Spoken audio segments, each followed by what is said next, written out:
HS24 న్యూస్కి స్వాగతం. నేను విజయ. డీటెయిల్స్లోకి వెళితే టీటీడీ పాఠశాలల్లో 2025-2026 విద్యా సంవత్సరానికి ప్రవేశాలకు నోటిఫికేషన్ ఇచ్చింది. అర్హులైన విద్యార్థులు ఈ నెల 30లోగా దరఖాస్తులు చేసుకోవాలని సూచించింది. ఈ మేరకు పాఠశాలలు కోర్సుల వివరాలను వెల్లడించింది.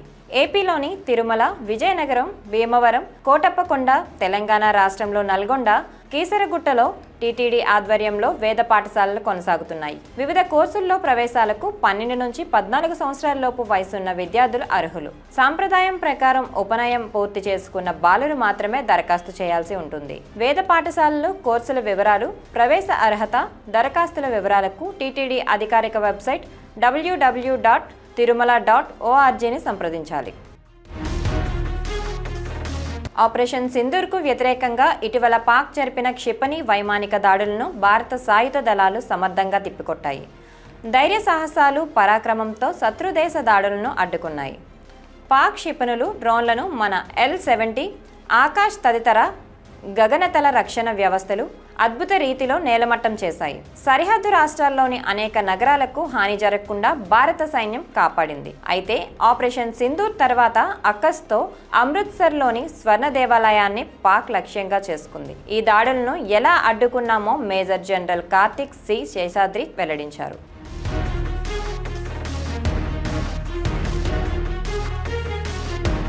పహల్గామ్ ఉగ్రదాడి, ఆపరేషన్ సింధూర్తో భారత్, పాకిస్తాన్ మధ్య తీవ్ర ఉద్రిక్తతల వేళ బీసీసీఐ కీలక నిర్ణయం తీసుకున్నట్లు సమాచారం. ఈ ఏడాది జరిగే ఆసియా కప్ టోర్నీ నుంచి వైదొలగాలని నిర్ణయించినట్లు తెలుస్తోంది. పాక్ మంత్రి మొహ్సిన్ నఖ్వీ ఏసీసీ ప్రెసిడెంట్ గా ఉండటమే ఇందుకు కారణమని తెలుస్తోంది. దీనిపై ఇప్పటికే ఆసియా క్రికెట్ మండలి ఏసీసీకి భారత బోర్డు సమాచారం ఇచ్చినట్లు తెలుస్తోంది. తద్వారా ఈ ఏడాది సెప్టెంబర్లో జరిగే పురుషుల ఆసియా కప్లో డిఫెండింగ్ ఛాంపియన్ అయిన భారత జట్టు ఆడే అవకాశాలు లేనట్లు సమాచారం. ఇక జూన్లో జరిగే మహిళల ఎమర్జింగ్ టీమ్ ఆసియా కప్ నుంచి కూడా వైదొలగాలని బీసీసీఐ నిర్ణయించినట్లు కథనాలు వెలువడ్డాయి. అయితే దీనిపై బోర్డు నుంచి ఎలాంటి అధికారిక ప్రకటన రాలేదు.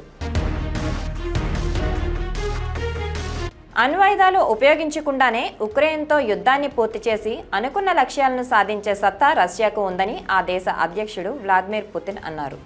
ఓ ఇంటర్వ్యూలో పాల్గొన్న పుతిన్ ఈ మేరకు వ్యాఖ్యలు చేశారు. యుద్ధానికి కారణమైన అంశాలకు పూర్తిగా ముగింపు పలకడం, శాశ్వత శాంతి కోసం పరిస్థితులను సృష్టించడం, దేశ భద్రతకు హామీ వంటివి తమ లక్ష్యాన్ని స్పష్టం చేశారు. యుద్ధాన్ని ఆపేందుకు అమెరికా అధ్యక్షుడు డొనాల్డ్ ట్రంప్ ప్రయత్నిస్తున్న తరుణంలోనే ఉక్రెయిన్పై రష్యా డ్రోన్ల దాడికి దిగిందని, ఉక్రెయిన్లో రష్యన్ మాట్లాడే ప్రజల దీర్ఘకాలిక శాంతి, వారి హక్కులకు రక్షణ కల్పించడమే రష్యా స్పెషల్ మిలిటరీ ఆపరేషన్ ప్రధాన ఉద్దేశమని అన్నారు.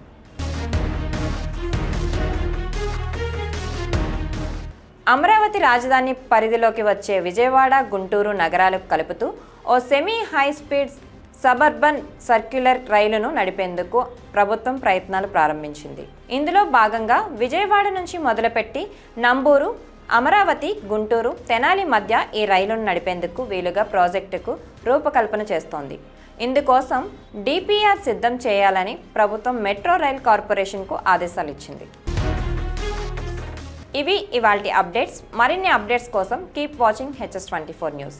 Please like, share, subscribe our channel.